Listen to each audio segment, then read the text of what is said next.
So now we're in a situation where we're going to get out a horse and we're going to talk about what we're going to actually do in the moment. And I've got 4 strategies that we're going to go through. Create space, hold the side of the halter, be proactive about protecting your space. And the last one here, I put interact, play, or be 100% present. Now these are in no particular order. I think there's pros and cons to each, and it depends on the situation and the tools and the techniques that you have or that you're more confident doing or you're more experienced with. This first one here is one of my favorites. This is creating the space around you. Initially, it's just, this space that you get in a habit of creating around you here that goes, just maybe 12 inches away all the way down from the floor to the ceiling. And if that's not enough, I'll create space, I'll back the horse up to where they're 5 feet away from me or 10 feet away from me or 15 or 20 feet away from me. That can be in front of me or to the left of me, to the right of me. It can be if I'm leading a horse, it could be 20 feet behind me, but that you easily feel like you can have a horse away from you. Most people do not feel comfortable doing this.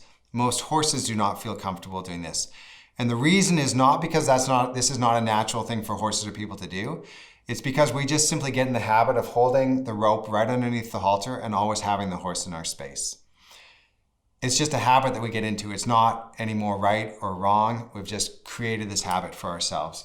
I want you to try, not when your horse is already being aggressive or pushy or nervous or defensive or is already in your space or is already high on adrenaline at a horse show, but I want you to try this at home, in a quiet place, maybe in a round pen, maybe in an arena, that your horse can stand a little bit away from you and you can stand a little bit away from them and you feel relaxed about it.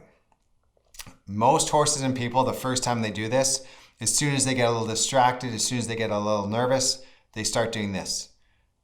They start shortening up on the rope, or they start kind of gradually inching without even sometimes realizing it, gradually inching back towards the horse. And same thing, the horse will do the same thing, kind of taking a step, looking around, taking another step.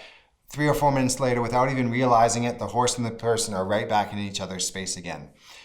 Now, there's nothing wrong with being in each other's space, but there's also nothing wrong with being out of each other's space. It's like this idea of when you're in a relationship, you want somebody to want to be with you, but you also want them to be comfortable away from you. And that's how I want to feel with my horses, that I want them to want to be with me and I want to be with them. But I also want to feel like if we're standing 8 feet apart, we're also comfortable doing that. We're going to practice some of the different ways we can do this with horses once we get a horse out. The second one, hold the side of the halter.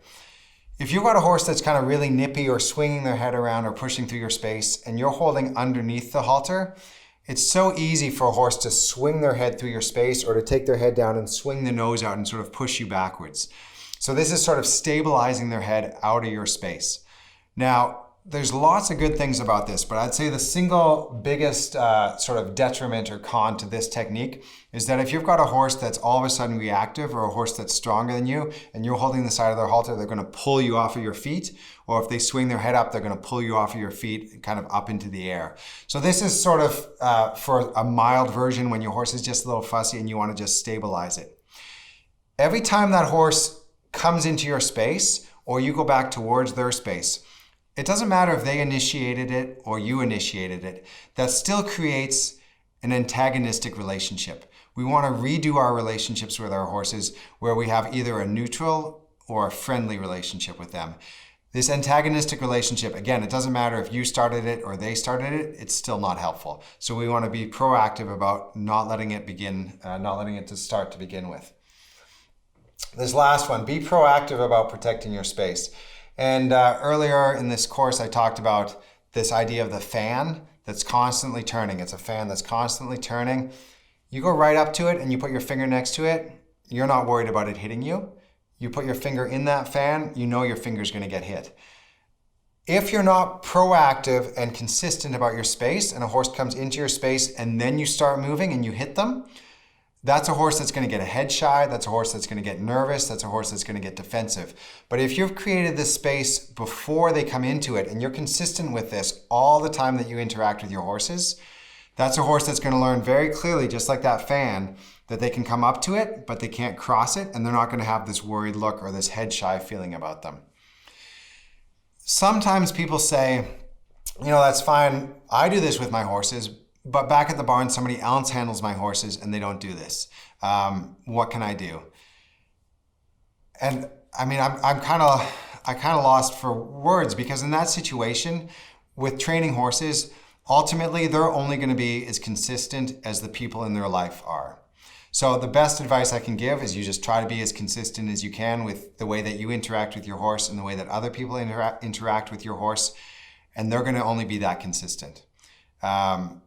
Training horses is just one of those things where we have to have the consistency and we have to put in the time, or they're just not going to be as well trained as another horse. It's just that simple.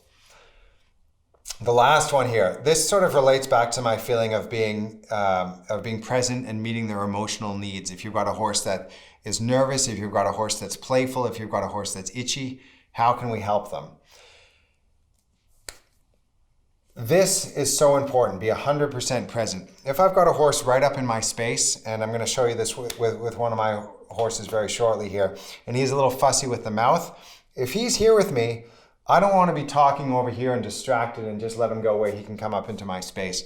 I want to look at him. I want to have my hands next to him. I want to be able to give him that rub. I want to be reading his eyes, his ears. I want to be reading his expression. And I want to know if he's going to come to nip me. I want to know if he's feeling itchy. If I do rub him, I want to know how he feels about that. A lot of times when even we're doing something as simple as grooming a horse and tacking them up, people do this. I've seen people, even people that work for me, I've seen people do this and they're distracted by something else going on in the barn, by a phone call, by a text, and they're just kind of mindlessly going through this routine that they go through with 8 horses every day or 10 horses every day. But if you kind of take this challenge, next time you tack up your horse, next time you groom your horse, even if they're a little nippy or a little nervous, put your phone down and watch your horse. Watch every time they pin their ears. Watch every time they raise their head and tense their neck. Watch every time they swish their tail. Watch every time they stomp their feet. And maybe in a 10-minute period, count how many times they do each of those behaviors. Every time they do something like that, that's a little bit of a moment where they're unhappy, where they're a little tense, where they're a little worried. And maybe that first day you do it in a 10-minute period, maybe they do that 30 times. Every time you work with that horse, see if you can lower that down 20 times, 10 times, to where you could be totally present with your horse. And if you rub them this way along their neck with this amount of firmness, that they're going to stay relaxed and not switch their tail. But if you're too quick to go into their space, or you're too light and ticklish, or you're too hard and firm, that's going to make them where they raise their neck. When you tighten their girth, if you do it slowly and smoothly, they're not going to turn around and try to nip you. But if you're in too much of a hurry, then they raise their head and maybe they turn their neck back around at you. When you're picking up their feet, if you pick it up in a hurry and then you just drop it, maybe they are caught off guard. But if you take your time and you do it thoughtfully and you're present, maybe they can take a relax and settle into that rhythm. So anytime we have a horse that has any of these sort of unwanted behaviors around being pushy, around being nippy, we're thinking about, creating boundaries, being proactive. But we're also thinking about this. How can we help them? How can we have a little bit of play with them? How can we meet their emotional needs?